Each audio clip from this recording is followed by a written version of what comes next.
क्या हाल है मेरे दोस्तों? सारे बहुत बढ़िया। आज के मैच की अपने एनालिसिस की वीडियो शुरू करते हैं। आरसीबी वर्सेस राजस्थान रॉयल्स के बीच में मैच खेला जाएगा। 42वां मैच होगा 24 अप्रैल शाम को 7:30 बजे चिन्नास्वामी स्टेडियम में मैच होगा बैंगलोर। तो लास्ट मैच ये दोनों के बीच में हुआ था, आरसीबी वर्सेस राजस्थान। तो उस मैच में राजस्थान रॉयल्स को हार का सामना करना, आरसीबी उस मैच में जीती थी। लेकिन सबसे इंपॉर्टेंट बात आरसीबी के लिहाज से ये है कि आरसीबी अपने घर अभी तक एक भी मैच नहीं जीती है और कल को ये मैच बैंगलोर में ही है।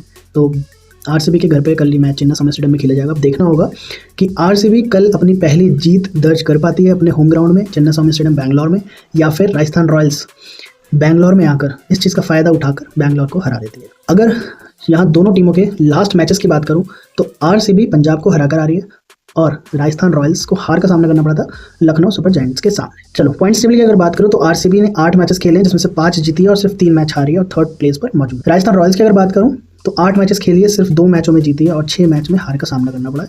इस वजह से 8वें स्थान पर बैठी है पॉइंट्स टेबल में। तो यहाँ राजस्थान रॉयल्स के लिए बहुत ही ज़्यादा महत्वपूर्ण मैच है, जीतना बहुत ज़रूरी है अगर इस सीज़न में बने रहना है तो। और वहीं आरसीबी की अगर बात करूँ तो 3रे स्थान पर है, अगर टॉप पर आना है या एक स्थान और ऊपर आना है तो मैच को जीतना बहुत ज़रूरी रहेगा। मेन सबसे इंपॉर्टेंट बात, अपने ही घर पर अगर पहली जीत दर्ज करनी है तो वो मैच कल होगा। कल जीत जाती है तो बहुत अच्छी बात है, पहला मैच अपने नाम कर लेगी आरसीबी। पिच रिपोर्ट की अगर बात करूं तो 195 अभी तक मैचेस यहाँ पर खेले जा चुके हैं चिन्नास्वामी स्टेडियम में। चेजिंग बायस पिच है, ये देखा गया है, क्योंकि जिसने बैटिंग फर्स्ट करी है वो 84 बार जीता और जिसने बैटिंग सेकंड करी है यानी कि चेस किया है वो 109 बार जीता 195 मैचेस में से। तो साफ नजर आ रहा है कि जो पहले टॉस जीतेगा वो पहले बॉलिंग का फैसला करेगा। ठीक है, बॉलर्स परफॉर्मेंस की अगर यहाँ पर बात करें तो टोटल यहाँ पर 112 विकेट गिरे हैं, 68 पेसर्स के नाम है और 44 विकेट स्पिनर्स के नाम है। और 2025 इस सीजन की बात करूं तो टोटल विकेट 35 गिरे हैं, पेसर्स के नाम 23 और स्पिनर्स के नाम सिर्फ 12 विकेट है। तो मेरे हिसाब से तो पेसर्स को विकेट मिल जाए, बट कल को मेरे को ऐसा लग रहा है कि कल यहाँ पर स्पिनर्स भी विकेट निकालेंगे, तो दोनों को विकेट मिलने वाली है। रिकॉर्ड के हिसाब से पेसर्स यहाँ पर ज़्यादा विकेट निकालते हैं। हेड टू हेड कंपेरिजन कर लेते हैं। टोटल मैचेस 32 खेले गए हैं, आरसीबी 15 बार जीती है और रॉयल चैलेंजर बैंगलोर 14 बार जीती है। वहीं अगर मैं लास्ट 10 मैचेस की बात करूँ तो आरसीबी 6 मैचेस जीती है और राजस्थान रॉयल्स 4 मैचेस जीती है। तो लीड तो जरूर आरसीबी कर रही है, बट कोई बहुत ज़्यादा डिफरेंस बराबर ही मैचेस जीते हैं। यहाँ पर अगर मैं एवरेज स्कोर की बात करूँ तो 168 यहाँ पर एवरेज स्कोर है। लोवेस्ट की बात करूँ तो 82 यहाँ पर रॉयल चैलेंजर बैंगलोर ने बनाया था और हाईएस्ट स्कोर की बात करूँ तो हैदराबाद ने बनाया था 287।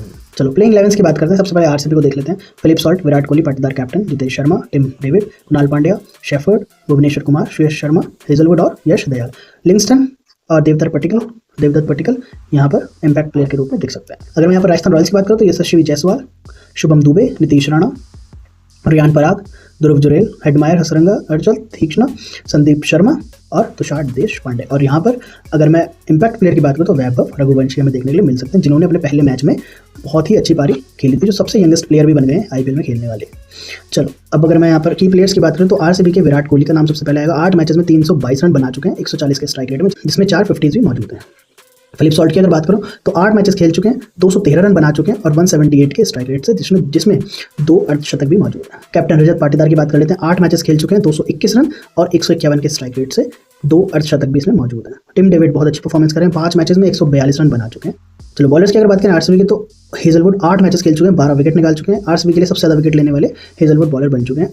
और इकोनॉमी की अगर बात करें तो लगभग 8.5 की इकोनॉमी से आगे बढ़ रहे हैं। भुवनेश्वर कुमार की अगर बात करें 7 मैचेस में 8 विकेट ले चुके हैं, इकोनॉमी लगभग 7.5 का। कुणाल पांड्या ऑलराउंडर, कुणाल पांड्या को आप अपनी फैंटेसी टीम में भी ऑलराउंडर के तौर पर ले सकते हैं। अगर मैं बात करूं तो 8 मैचेस में 10 विकेट निकाल चुके हैं और 9 के इकोनॉमी से। चलो अगर मैं की प्लेयर्स की बात करूं राजस्थान रॉयल्स के तो यशस्वी जायसवाल का नाम सबसे पहले लें, क्योंकि उन्होंने बहुत अच्छी परफॉर्मेंस करी है as a opener, as a batsman Rajasthan के लिए। तो 8 मैचेस में 307 रन बना चुके हैं 139 के स्ट्राइक रेट से, जिसमें 4 अर्धशतक भी मौजूद है। रियान पराग 8 मैचेस में 212 रन बना चुके हैं 148 के स्ट्राइक रेट से। वैभव सूर्यवंशी यहाँ पर इम्पैक्ट के रूप में खेल सकते हैं और आपने हमने सबने बैटिंग देखी थी, बहुत अच्छी करी थी और यहाँ पर भी नजर आ सकती है अगर वो इम्पैक्ट प्लेयर के रूप में यहाँ पर ओपनिंग करने आए तो। जुरेल की अगर बात करें तो 8 मैचेस में 191 रन बना चुके हैं। नीतीश राणा भी यहाँ पर बहुत अच्छी परफॉर्मेंस दे सकते हैं। रिकॉर्ड अगर मैं बात करूँ रिकॉर्ड की तो 7 मैचेस में 168 रन यहाँ पर बना चुके हैं। अब राजस्थान के बॉलर्स की अगर बात करूँ तो हसरंगा 6 मैचेस में 8 विकेट निकाल चुके हैं और लगभग 9.5 के इकोनॉमी से। अर्चल की बात करें तो 8 मैचेस में 8 विकेट निकाल चुके हैं, लगभग 9.5 के इकोनॉमी। तो यहाँ पर बॉलिंग की अगर बात करें तो राजस्थान रॉयल्स थोड़ी सी कम प्रभावित नजर आ रही है और यहाँ पर अगर आरसीबी की बात करें तो उनकी बॉलिंग ज़्यादा अच्छी नजर आ रही है।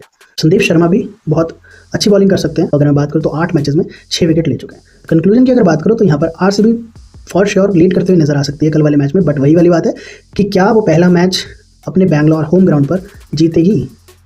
अगर हाँ तो ज़रूर टीम बहुत अच्छी है, टीम बैलेंस्ड है, बॉलर और बैट्समैन दोनों बहुत अच्छी परफॉर्मेंस दे रहे हैं, ऑलराउंडर्स और नीचे मिडिल ऑर्डर में भी अच्छी बैटिंग करने वाले प्लेयर्स मौजूद हैं। वहीं अगर मैं राजस्थान रॉयल्स की बात करूँ तो थोड़ी सी मेहनत करनी होगी, बैट्समैन नीतीश राणा को कल बल्लेबाजी करनी होगी, जुरेल को भी बैटिंग करनी होगी अच्छी, और बॉलर्स की बात करूँ तो तीक्ष्णा, हसरंगा और अर्चर और संदीप शर्मा को परफॉर्मेंस अपना एक्सपीरियंस झोंकना होगा। तो मेरे हिसाब से बैलेंस टीम की अगर बात करूँ तो आरसीबी की बैलेंस टीम है, और बॉलर्स की बात करूँ तो राजस्थान रॉयल्स को थोड़ा बॉलर्स पे काम करने की जरूरत है। Okay bye.